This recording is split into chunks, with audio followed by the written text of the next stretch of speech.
Here we have dry ice, solid carbon dioxide. We have 0.05 grams of it. 0.050 grams, so that's 2 sig figs of solid CO2.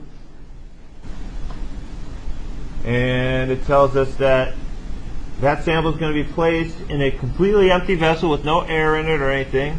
Completely evacuated 4.6 liter vessel.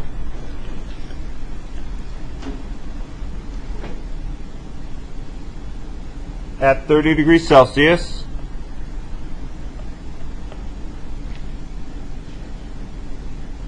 And we want to calculate the pressure inside the vessel. So just like the last example, we know we are going to have a gas. So the thing about dry ice is, the reason it's dry ice is it doesn't melt. Instead, as a solid, it sublimes, which means it goes directly from solid to gas. So this sample of solid should be completely converted to gas. And in the process, is its mass going to change? No, the mass represents the quantity of matter there. So the CO2 is still all there. Every carbon is still a carbon. It's just that in the form of a solid, the CO2 molecules are stacked together. And their London forces are attracting them together. So if I allow at that temperature for it to sublime and become a gas, the individual molecules are just going to separate from one another, and I'll have them as individual independent items that aren't really attracting anymore. So if I started with 0.050 grams of solid, it should all become gas. If I want pressure, just like the last example, use the ideal gas law to solve for P. So what I need before I can do this, though, is moles. I've got the volume, so that's good. And I've got it in the units I need. I've got the temperature, but it's not the units I need. So I'll have to add 273.15 to get to Kelvin, so it's going to be 303 Kelvin. So now I've got the temperature I need with the right units, but I need moles. So how do I get moles?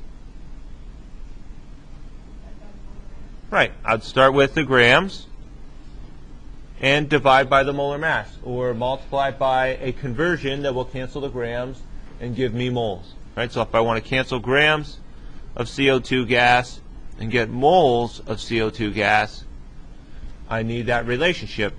And so for CO2, the relationship is 1 carbon plus 2 oxygens.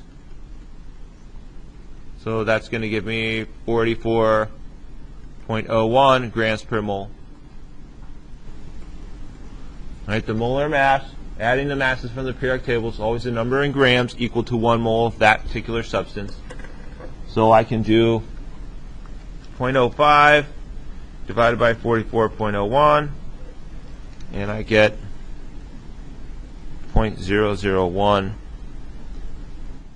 I should have 2 sig figs, but I'm going to keep 1 extra one because I only want to round at the end. Right, so now I've got this unit that I need to plug in here, and I know R is a constant, so I'll always plug in the same value for R. So I just need to plug in then. I've got 0.00114 moles. Got R.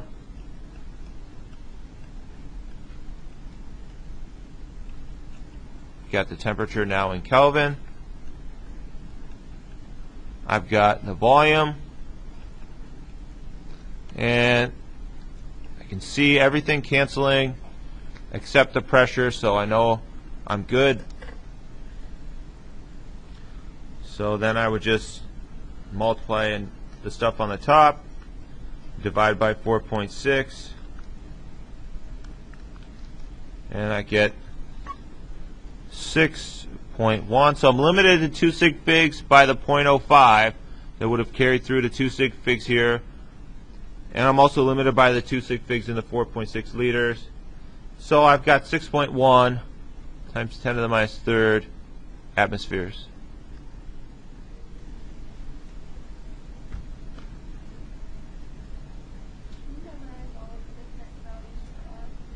No, you only need this one.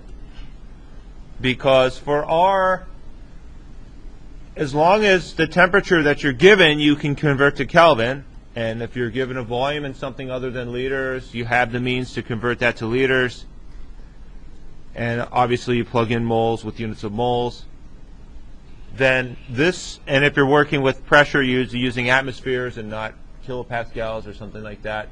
When we work with pressures, I'll be giving you atmospheres. So this is the value for R that you want to use. That's the one that you'll need to get the units to work out. I won't expect you to use any other unit for R in this section.